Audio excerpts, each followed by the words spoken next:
Yeah, Robin, I don't know if Wicked itself counts as a sword movie, but the sequel might have more swords in it. If I remember from the show, there's a lot more like guard action, so we might justify it in a TC boo depending on how that sequel comes out. I thought part one was supposed to be just mainly a revenge-driven film. You're kind of like scared of Elphaba, and then the next you actually learn her name in part two, and then it's really kind of more like a personal journey. So I'm looking forward to that. Are we recording? What the hell? Yeah. This is gold, Jerry. Gosh. So, hey, Conan, we're not recording late night or on TBS, but we're here. Have we started the thing yet? Are we doing our bit? I mean, if you want to join in, Jonathan, feel free to vamp with us. Is that what you guys were doing? Is that vamping? Yeah. I don't know about that. Maybe you can be a better example of the both of us and show us how it's done. Sure. With your mouth full, of course. Yeah. Conan the Barbarian's mom, kind of hot, right? There you go. Yeah. Like that. She gave great head. I will say that. No. Poor thing. All right, let's get this started before Robin can roll out any more of those gems. Lots of witty barbs. Here we are.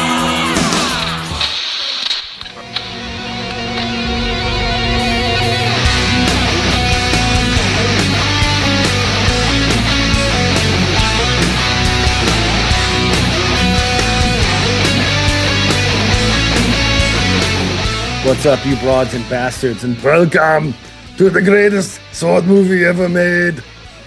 He's not in this cut, unfortunately, so... Yeah, where am I? Where am I? I'm a baby. Look at me, I'm cute. Look, I'm a small child. This is before I started working on my lats. Yeah, I'm Jonathan. Welcome to the Barbarian podcast. Barbarian Boys. I'm Jonathan. I'm Rick. And I am Robin. Barbarian Boys. I like that. We gonna do the horror movie from a couple of years ago, right? The Airbnb, Scarebnb. Right. Is yeah. Is that a movie? Yeah. It's called Barbarian. It's a horror movie called Barbarian. There's a creepy old lady in the basement. Spoiler alert. Right. She breastfeeds you. For this episode, we are covering cut one of Conan the Barbarian. It begins at the start of the movie and goes until 14 minutes, 57 seconds. If you're watching along at home, when you see the Wheel of Pain, stop. Because this cut begins with a quote from Friedrich Nietzsche, of all people, and ends with young Conan and the other captive children approaching the Wheel of Pain, which is not actually called the Wheel of Pain in the movie. But there's a lot that has a name, has an identity, but is not said in the movie. Now, if you see a wheel of cheese, you're watching the wrong movie. It's got to be a wheel of pain. You see cheese, wrong movie. But yeah, I was surprised that quote was attributed to Nietzsche. I thought that was Kelly Clarkson. And what doesn't Kelly Clarkson? No. I don't listen to Nietzsche on the treadmill. So yeah, we start off this movie. That which does not kill us makes us stronger, and it's attributed to Friedrich Nietzsche. It's from his 1889 book, Twilight of the Idols, or How to Philosophize with a Hammer. The book begins with a section titled Maxims and Arrows, and it is comprised of 44 single-line aphorisms. This one specifically is aphorism number 8, and translated from the original German, it says, "Out of life's school of war, what does not kill me makes me stronger." My favorite Nietzsche quote is, "If you can't be with the one you love the one you're with," or "Fat bottom girls, they make the rockin' world go round." Oh yeah, those are two incredibly good that Nietzsche quotes. Friedrich Mercury, that last one. Mm-hmm. From the original German Nietzsche. Yes. Yeah. So this is my baseless and evil plan to get 3 swords. So the beginning of this movie begins with, guess what? Actual sword fights, hammers, burning, dogs being fed, dog boys. They're here. Yeah. Everybody's here. Tell me, Rick. Tell me, Rick. Like I'm doing an interview. Tell me, Rick. Tell me, Rick. Rick, hey, welcome to the show, Rick. Welcome to NPR. Richard, I have a question. What is your history? Can you do that? What is your history with this movie? Well, Jonathan, I'm very glad you asked. My personal history with this movie is mostly seeing it on TNT, TBS, heavily edited for television, but still keeping the essence of this fine cinematic outing. Just drinking in every moment of it. This, like I said, cinematic masterpiece. Yes. Okay. What about you, Robin? Wait, maybe I can try to sound like a car talk guy. Hey, get on there. Get into the. No, I honestly, and I'm going to be watching. I'm doing it just like I did with Hawk. I'm watching it one cut at a time. Never seen it before. And You've never seen Conan the Barbarian? I don't think I've ever seen what? I've never seen Conan the Barbarian. I've seen Conan the Destroyer. Conan the Destroyer. Probably 100 times, but yeah. Where's Miriam or Olivia Dabo? Not in this movie. No. Sorry, they're probably not no born children yet. for you to drool over in this movie, Robin. You pervert. Good Excuse God. me. It's a full-grown woman. What about me? I'm a child. Do you find me sexy, Robin? Robin, look at me. Look at my body. When I see you, all I just want to do is pump iron. If you know what I mean. Look at my small body. Yes. Little child Arnold. Yes, that's me. So this is a movie that it reeks of taste. It is a Dino De Laurentiis movie, and as we know, Dino De Laurentiis movies are always great. I believe wasn't our He-Man, or was it He-Man, a Dino De Laurentiis film? I believe it was. Yeah. Right? Which definitely stands for quality. Yes. I mean, I know it's Cannon Group. Yeah. Why are we talking about Masters? Oh yeah, of the Universe? You're right. You're really starting off bad. It may not be a De Laurentiis. It may be a just the other guys. Look, I know we've talked about something, Dino. but yeah, well, Dino De Laurentiis has done a lot of great stuff. I mean, just like in our last episode when we talked about Harvey Weinstein might have gotten something wrong, Dino De Laurentiis has made a lot of good movies. One of my favorite Dunes is done by Dino De Laurentiis. The 84 one? Hell yeah. Okay. Yeah. Flash Gordon. Mm-hmm. A would-be almost sword boy, but we decided not a sword boy. Right. I read the trailer for this movie actually came attached to Flash Gordon when it was released. Oh, it's a good pairing. What? Wow, that'd be a cool. Yeah, that's smart.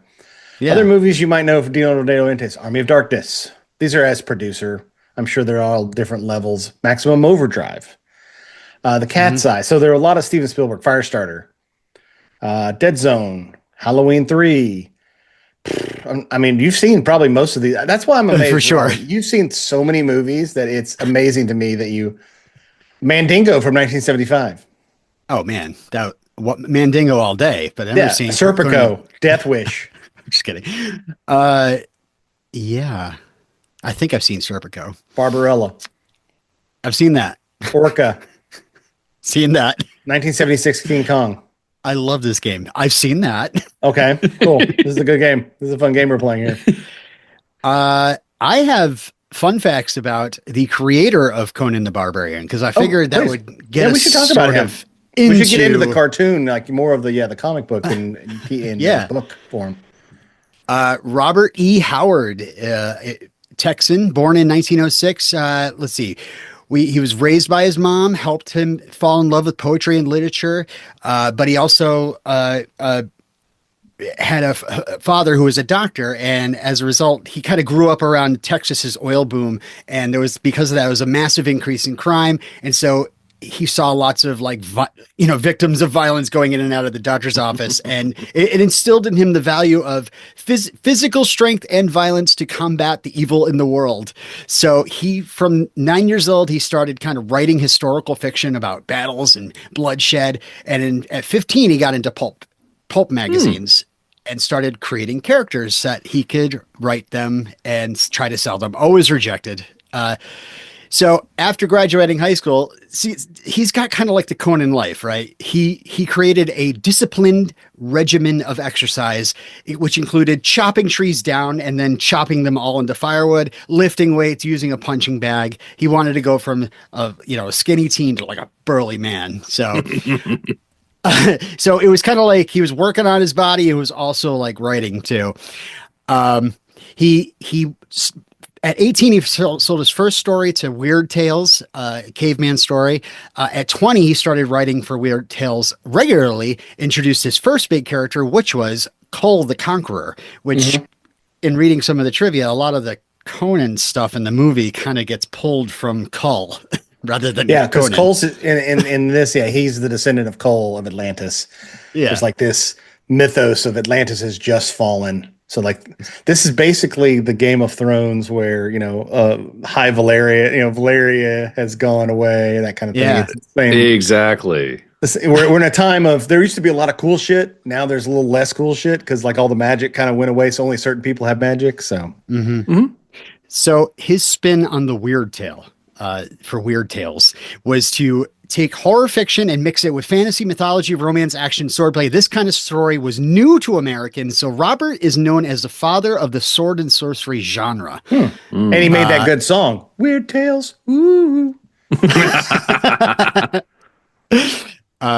He did not dive into a safe full of gold coins because when the Depression hit, all his savings were wiped out. Weird Tales got turned into a bi-monthly publication and barely paid him anything. So he hit the road. He traveled to the southern part of Texas and where, quote, while overlooking sullen hills through a misty rain, he conceived of the fantasy land of Cimmeria, a bitter, hard northern region home to fearsome barbarians. And so from there, he created Conan and invented a new world, fleshed out mythology. We're going to talk a lot about the Hyborian Age, which is a time before Atlantis. He said, basically, I don't want to get historic facts wrong. I want to write about something in history. No, Hyborian's after Atlantis. Yeah, because we're talking about the time between when the oceans drank Atlantis and the rise of the Sons of Arius. We are in that sweet spot. Because the Sons of Arius are a super group, musical group that will come and unite everyone together, kind of like Bill and Ted. We all know this. This is just Conan lore. I'm just telling you guys what you already know. So he starts writing lots of short stories, selling them the Weird Tales. His Conan blew up his popularity. He published 17 stories in total, short stories. Then he created the only Conan novel called The Hour of the Dragon, but the publisher basically said, now actually I can't buy that. So he ended up cutting it into serial installments and sold it to Weird Tales.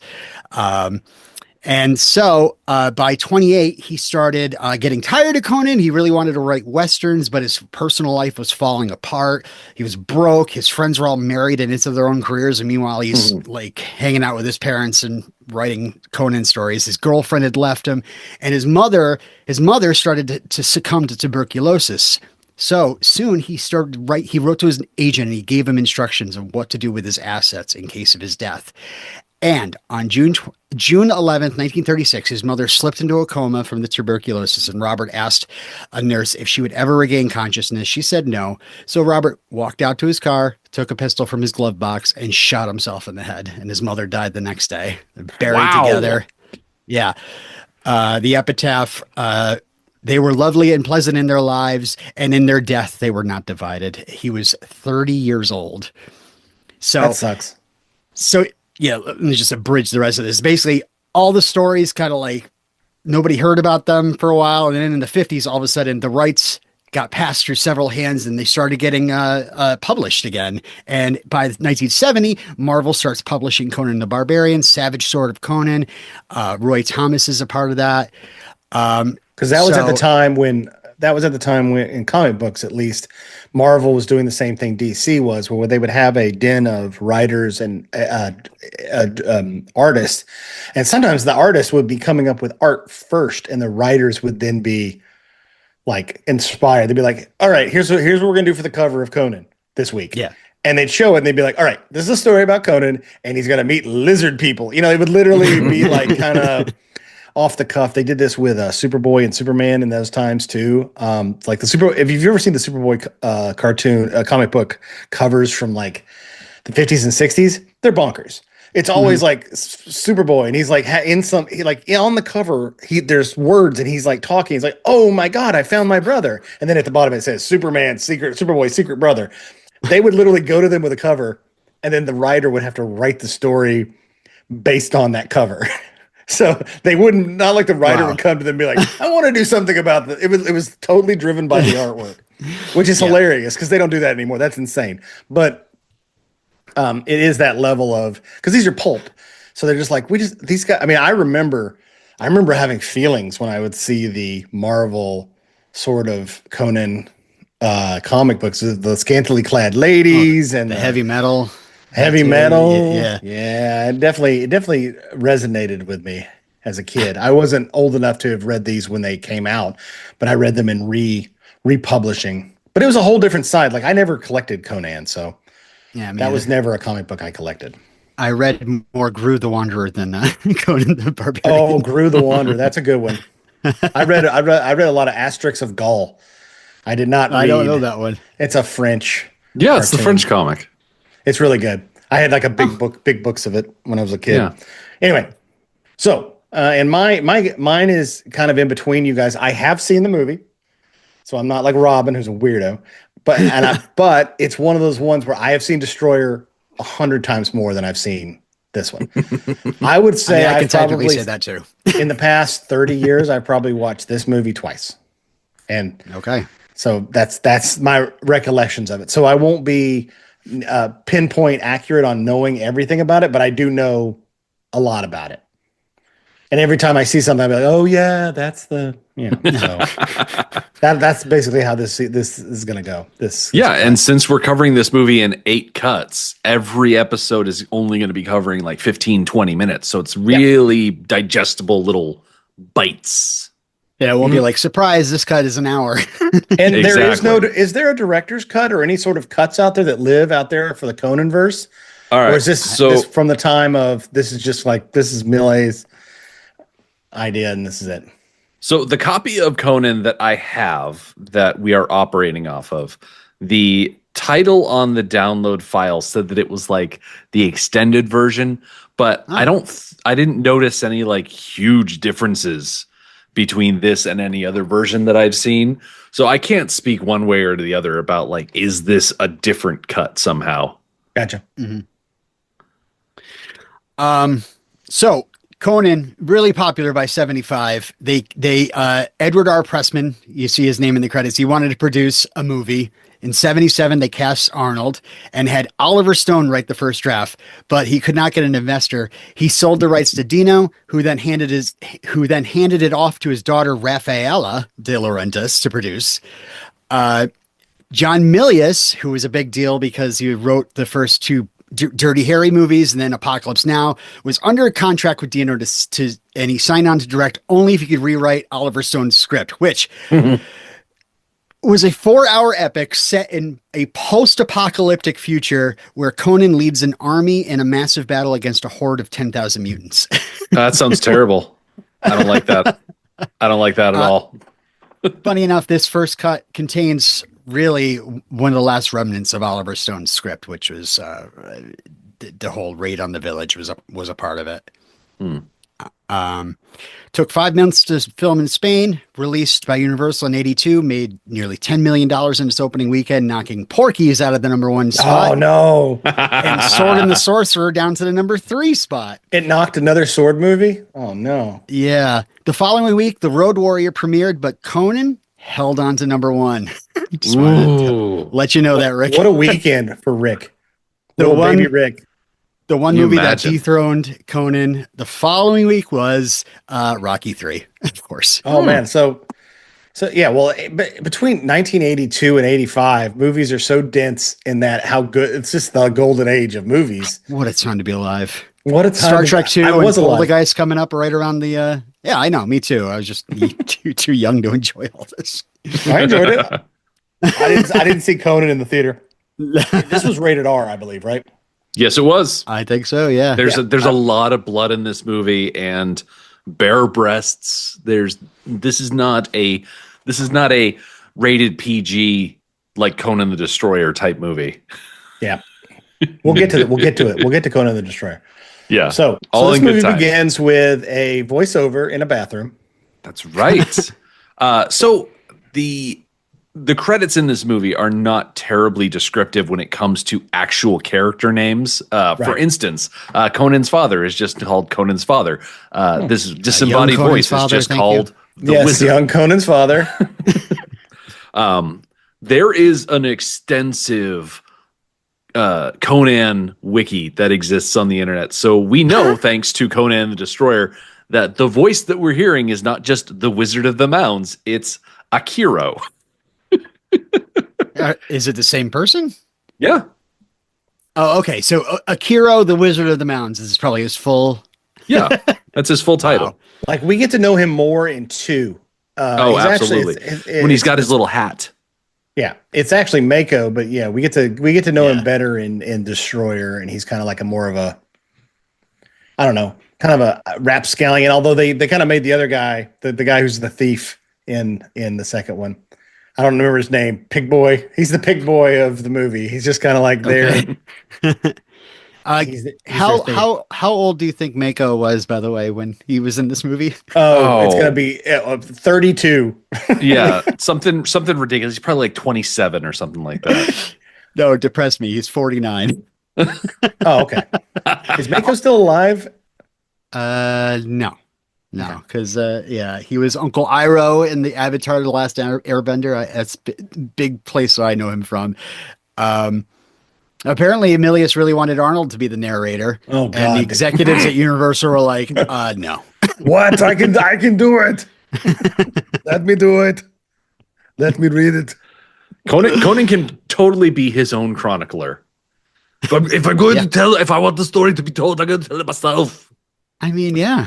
I can do it.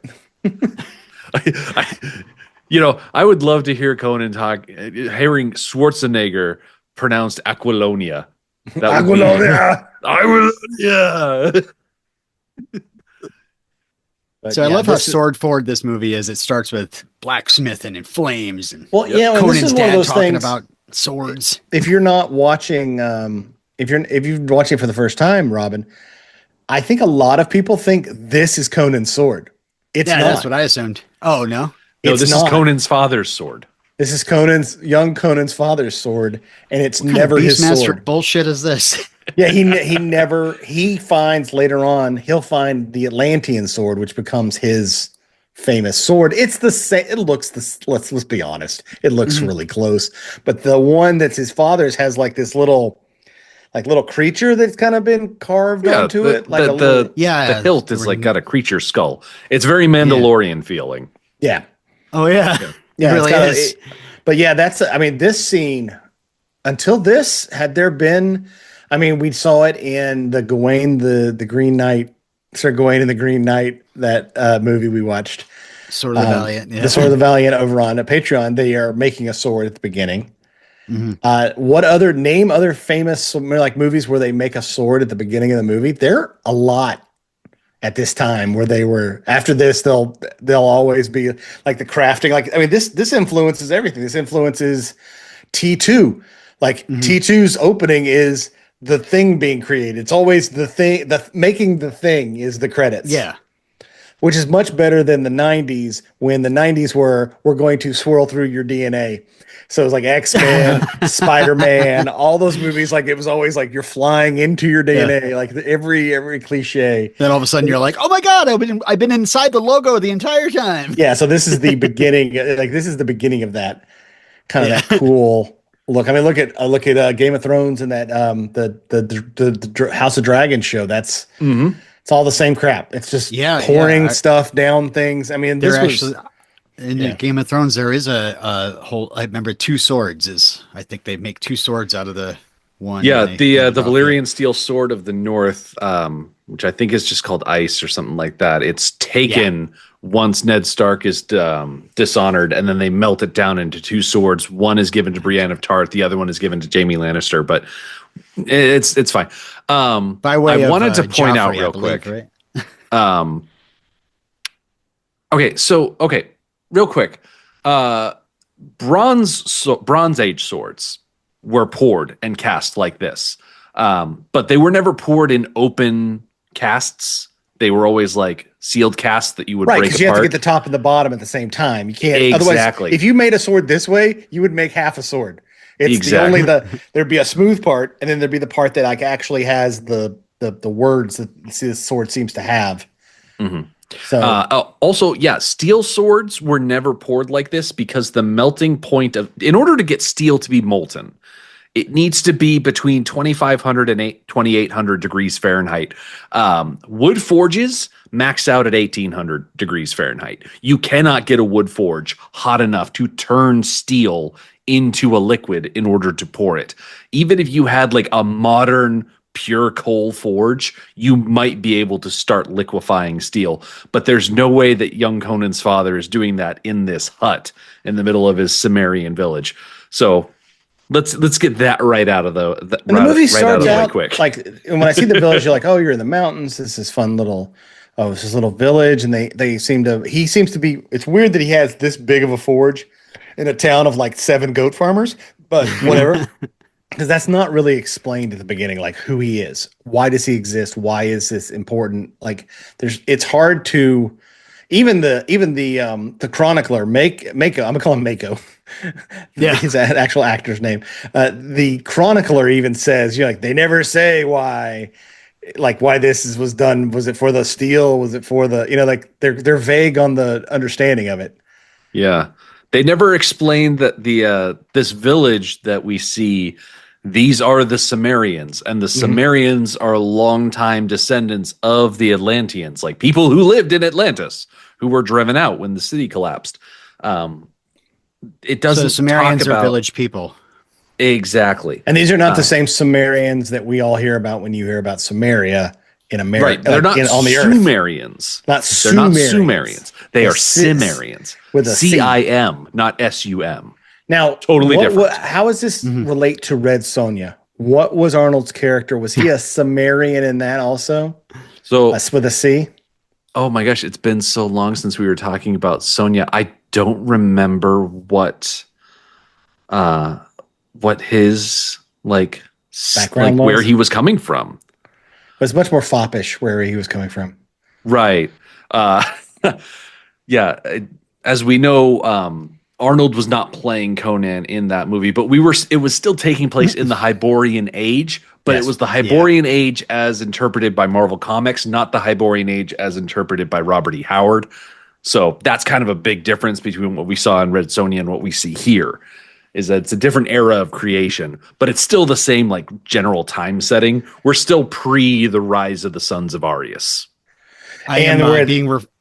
I'm being refreshed by the wiki, and it says that Kelidor, remember his name, Kelidor, is the Lord of Hyrcania, according to that's right. So I don't know what that means. The Lord of Hyrcania, ruler of Moldavia. Listen, there's a lot of like really funky sounding places, like Conan, destined to be the king of a place called Aquilonia, to bear a jeweled crown. So Aquilonia, also known as the Flower of the West. It's a fertile land with its capital city called Tarantia.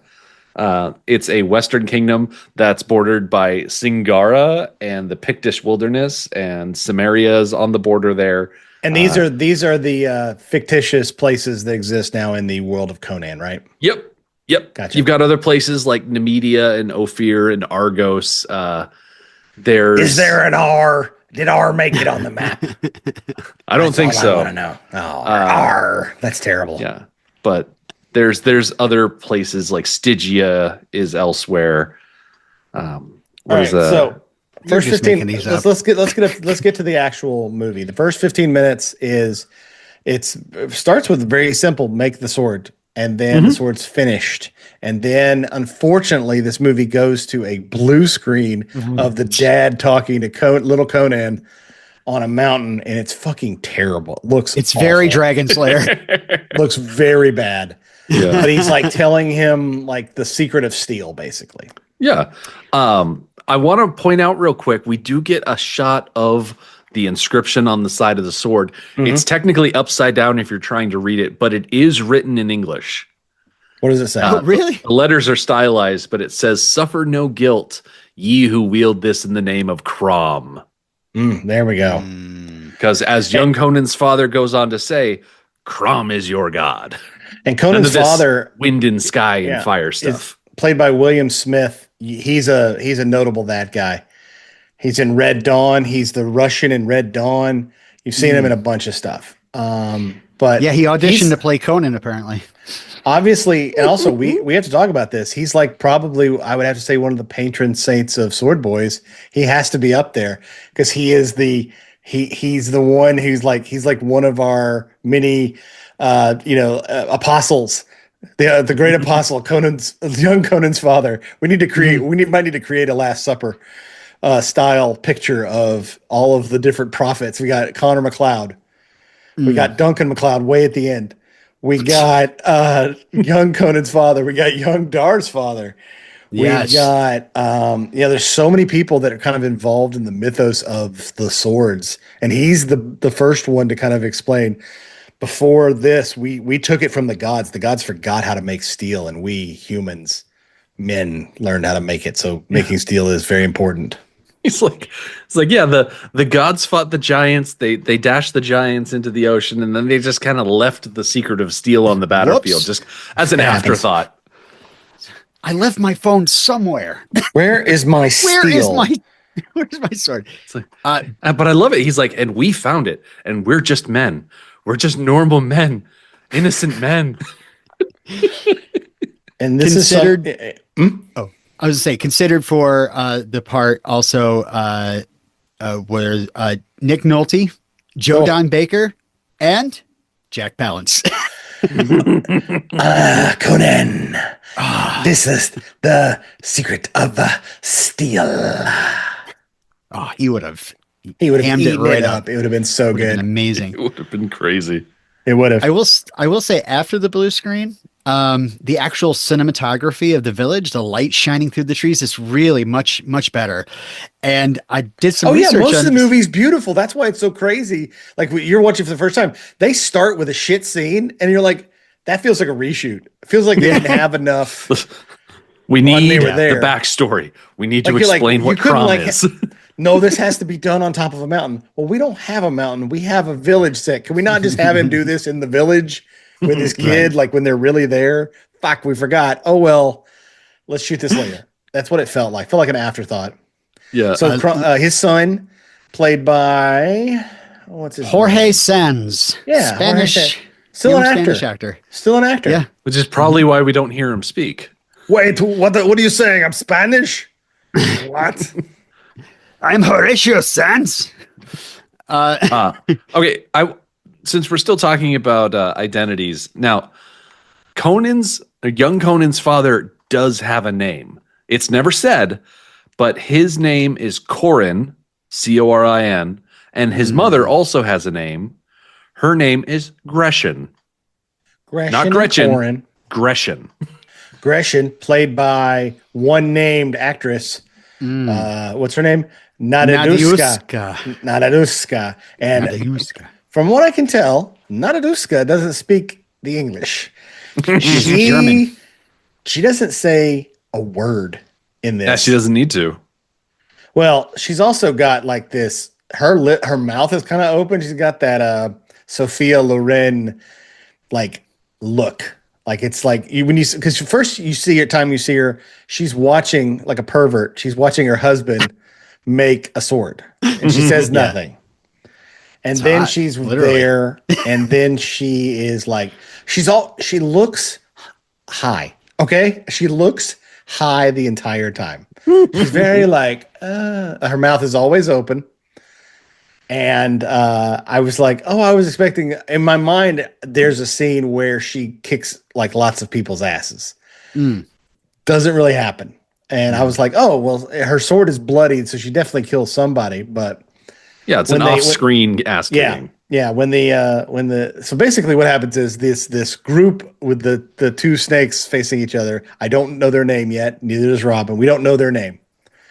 Just a group of, I would say a group of men that are all trying out for the band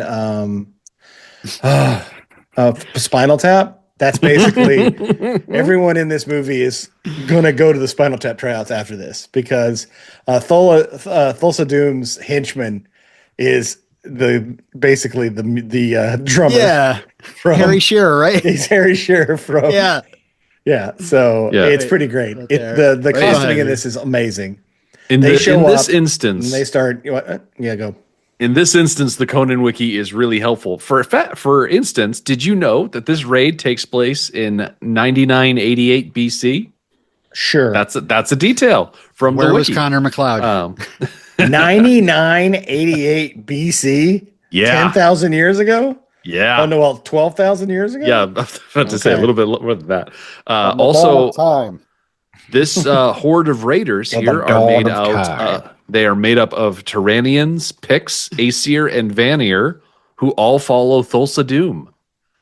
Thulsa Doom, a beautiful woman, beautiful actress. Gosh, played by James Earl eyes Jones. on her. Yeah. But This before, is the only time before we see, you will ever see James Earl Jones in a wig like this, and it's fantastic. It's so good. Yeah, long before we see James Earl Jones, though, we do see Rexor, who is the red-haired guy with the big mustache and the tall helmet. Yep. He is a Nordheimer from Nordheim. He fights along his fellow lieutenant, the hammer-wielding Thorgrim, who is also a Nordheimer. I feel like Thorgrim being the hammer guy is a little on the nose, but that's no big deal. Why does everybody say I have to have the hammer? I never even want this thing. The weapon, you don't choose the weapon chooses you, Thorgrim. Right. And all the weapons are well chosen because they lay waste to this place. There are some villagers that admittedly are putting up a valiant effort trying to repel these guys, but they are overwhelmed because the bad guys have horses and raw numbers. Yep, they're about as useful as Sacco or whatever that guy's name. What was his name? Sacco from Beastmaster? Oh, Lord Master. It wasn't Sacco, but it was something close. Yeah, might as well. But yeah, it's they put up no real good effort, and only the dad puts up some effort. Then he is hit in the back with an axe. Axe boys, and then are they always sick gonna dogs on him. Yeah, and then he dies from dogs. Good Death God. by dogs. Bad dogs. And then the big moment of this cut is the mom, open mouthed, agape. She's holding little Conan's hand, and she's kind of backed into a corner. And at this point, she has a sword in her hand that has again off screen blood. We don't know where it came from, but it shows that she's a fighter. They all kind of walk up to her, get off their horse, take off their helmets, and that's when everybody starts to admire the sword that young Conan's father created. And then that's when Thulsa Doom shows up, and the guy from the Harry Shearer hands him the sword, and and kind of like this is good shit. It's good stuff. And Thulsa Doom walks toward Conan's mother and gives her the stare. She's got those eyes. The pretty James Earl Jones stare. Those deep blue eyes. His eye color is going to change several times over the course of this movie. Don't get used to it. Are we supposed to assume that this is magic? Is he magicking her? Absolutely. He is using like snake-like magic to hypnotize her and like get her to put her guard down because she is ready to throw down. And then the longer he stares at her, the more she kind of starts to not relax, but just kind of like glaze over a little bit to the point where he's able to. She was already glazed over. So to get her even more glazed over that's a lot. Gosh. But yeah, she puts down her sword, and Thulsa Doom does the cool move of turning around and then comes back through. This is a great shot. I mean, this is quintessential Conan. It's you just see like part of a head go by in frame, and then you just see the body fall to the side. Oh, it's so good. Just slipping out of Tiny Conan's grasp. Yes. there were close-up shots of the decapitated head of the mom, but basically studio execs had them cut that out. So Yeah. It's but I probably love best. how the ground like starts shaking and like electricity starts firing up, and Thulsa Doom just kind of like throws his head back. Yep. Okay. Fun thing about the Conan lore.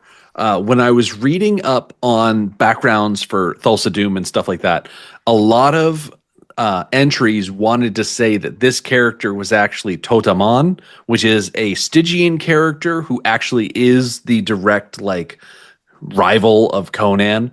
But there is also another Thulsa Doom character who's actually from the Atlantean stories that is the skull-faced rival Yes. of Kull.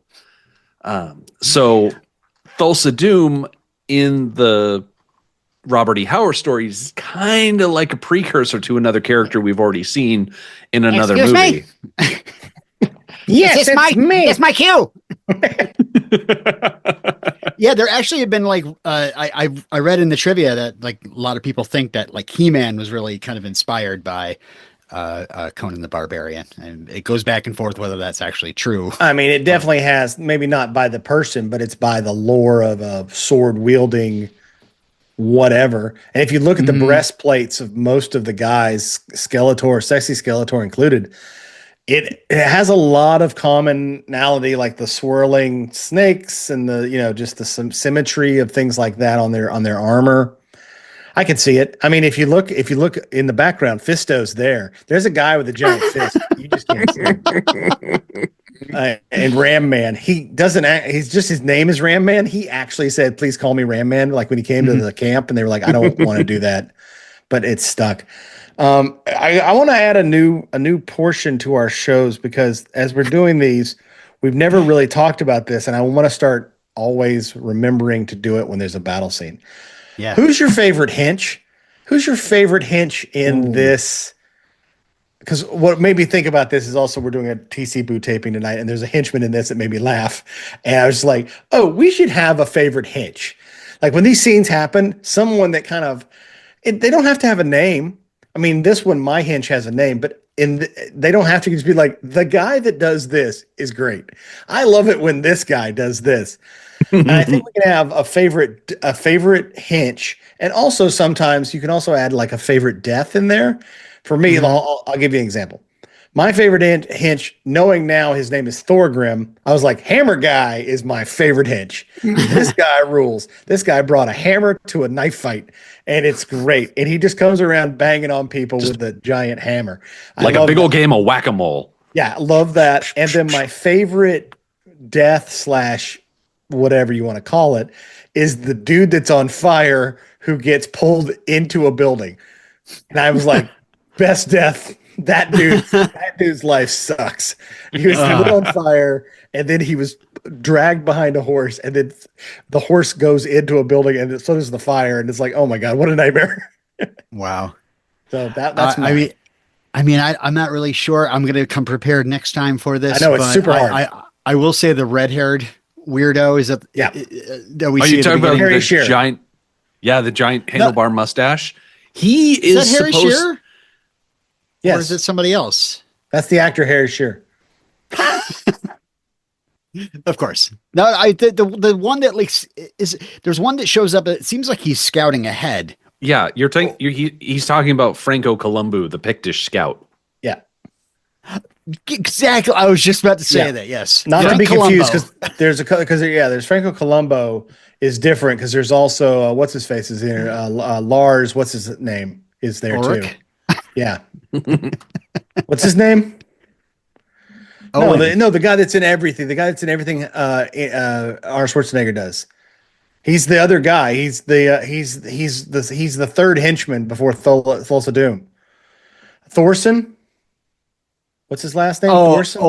Sven, isn't it? Old Sven Thorson or something. Yeah. Thorgrim.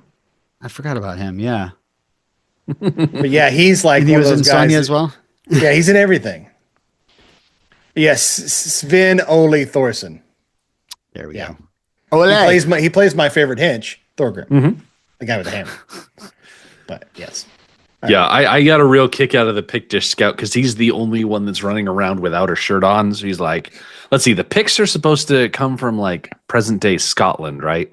Okay. So he's probably got a thick Sean Connery accent. And he's like, I'm scouting ahead of the others. It's so cold out. My nipples are hard. I can cut glass. I don't need my sword. I can just use my nips.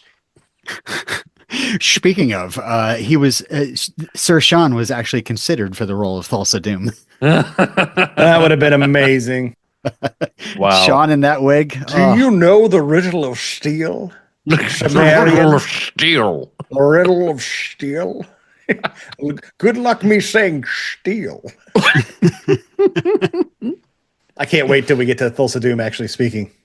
Oh, he's got some great lines in this movie. Nah, not in the first cut. There's Nope. the only lines are what's his head, the announcer, and the announcer. Yeah. And the dad. Conan's father, and then we get a few shouted lines from Rexor. Yeah, I was just like, you over Kill here. that one, crush Yeah. them. Yeah. Did the dogs talk at all? No. No, The dogs talk. This guy tastes great. Come on, get some of this. This is fantastic. Hey, in once this again, movie, another in movie this making all the dogs Rottweilers talk, look like not the all bad horses. guys. Hey, did you see me in the background? I'm there. Oh, is you playing a Clompy the dog? one that Kool-Aid Man's his way through the side of the sorry hut? about that. I ran through the fucking wall.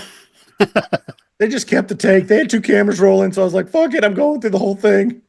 Years later, the filmmakers of Timeline are going to be like, we should steal that move. Did you see that? I mean, that's a shit show of a shot. He runs, the horse just jumps through the hole. Not ass. The rider falls off the horse. Yep. Like this was not meant to happen. None of this was meant to happen.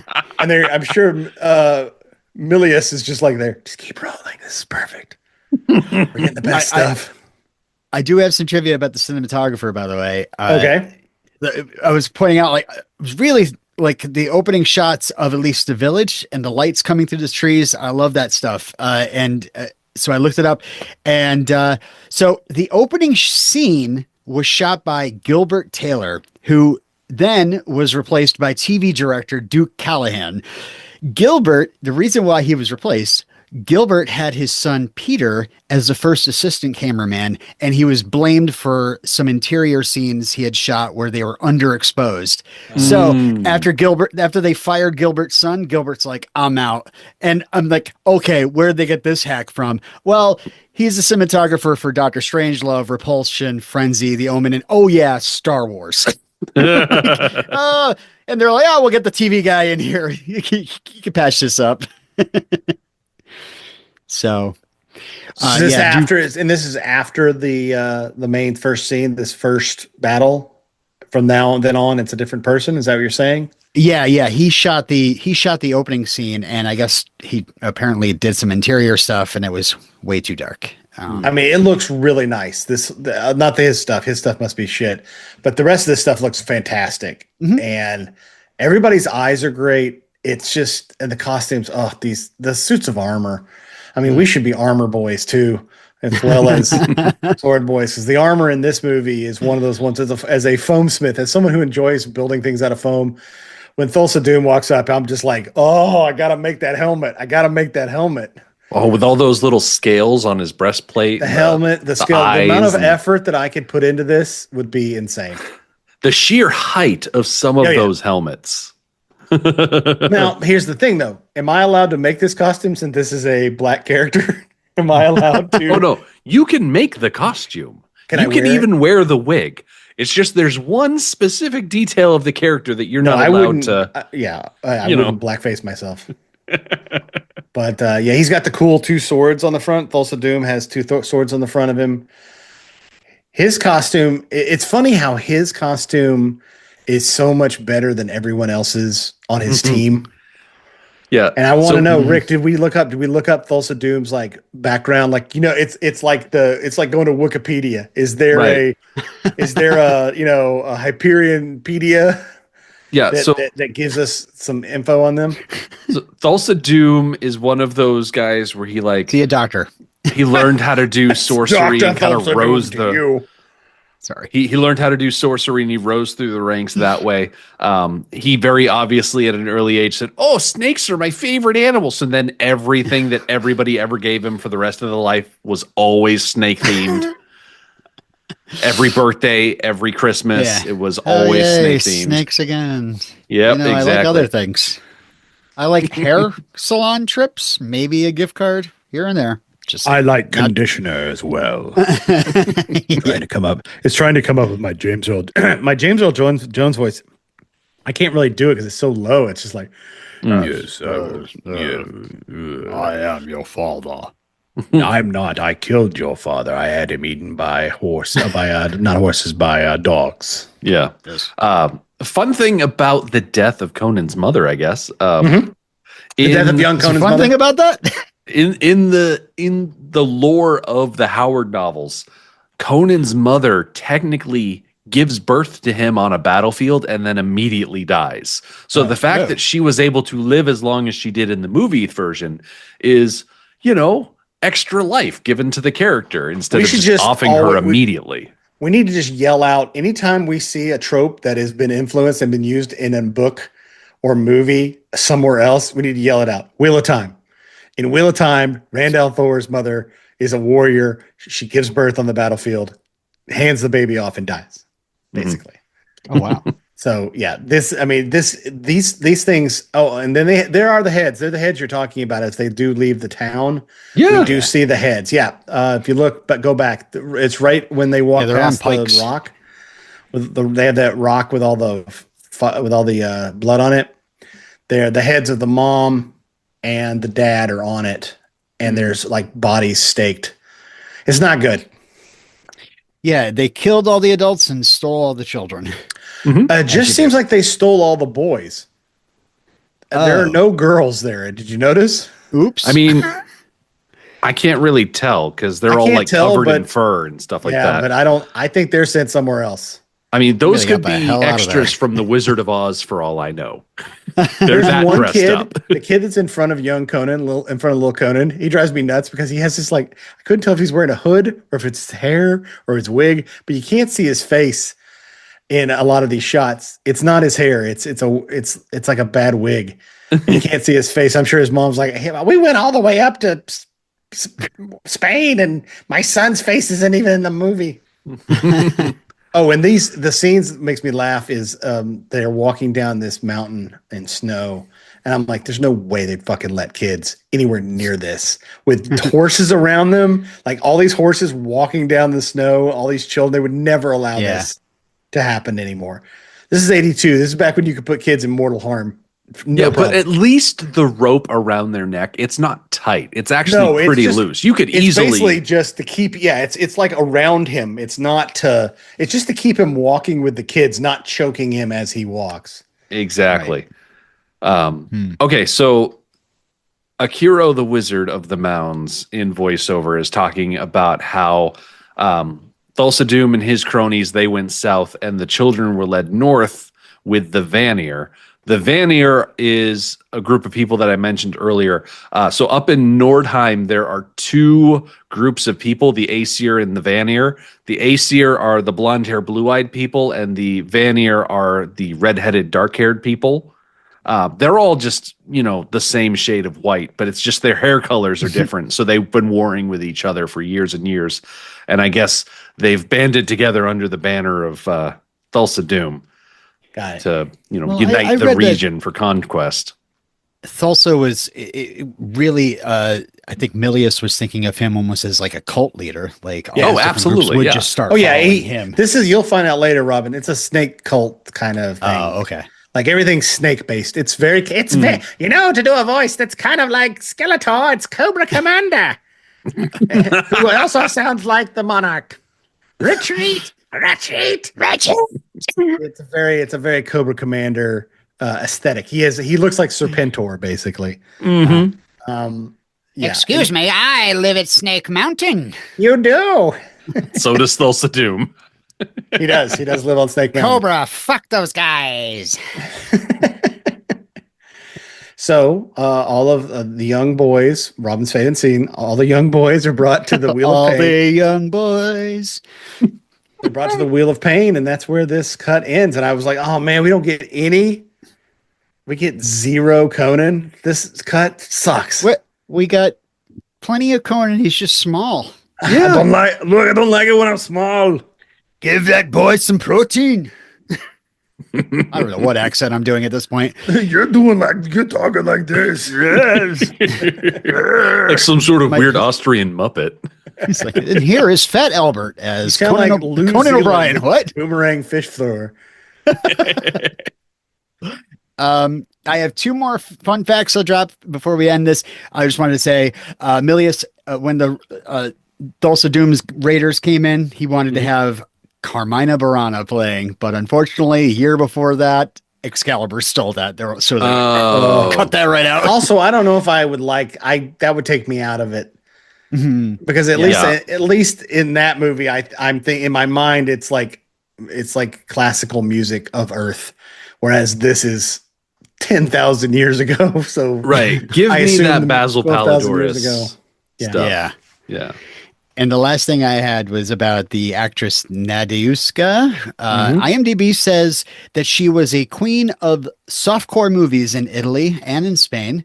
And towards the end of her life, I don't even know if she's dead yet, but she was committed to a psychiatric ward with schizophrenia. So okay, she's had a life. Yeah. And that's really all I have for... Do you have anything else that you want to bum us out with? We talked about people killing themselves, getting their kids fired, and then quitting, taking his ball, and going David home. Carradine's ghost. Just so you know, she didn't hang herself, so it's all good. Yet that we know of. Yeah, in case you're wondering. All right, I gotta go. Woo. Who the hell was that? From him. Who was that? So yeah, this is the beginning of a fun one. This movie, this scene already has my sword because there was lots of decapitation and sword fun, lots of sword fun, little bit of axe play, a little bit of hammer play, but sorry, what play? Hammer play, ask play. I heard ass play. You summoned him with the word ass play. Who listens to this show? So this truly is a tale of sorrow. So yeah, once Rick does next time, we can talk about like what we're looking forward to in the next cut, because I kind of want to know what the Wheel of Pain is useful for. That's right. I just keep on thinking of Dinosaur Jr. when you say Wheel of Pain, because it sounds like Field of Pain, which is anyway, it's a song. You've lost me and probably most everyone else. Except Jeff. Yeah. So if we haven't had a mass exodus of listeners after that Dinosaur Jr. reference, people should come back, because next time, chained to the Wheel of Pain, Conan labors in captivity for 20 years before being sold as a gladiator. His victory in the fighting pits leads him east, where he becomes learned in the mind as well as the body. Set free by his master, Conan stumbles upon a crypt containing a sword worthy of his incredible ability. Find out what is best in life in Cut 2 of Conan the Barbarian. That's crazy. That's in the first 30 minutes of the movie. I know, right?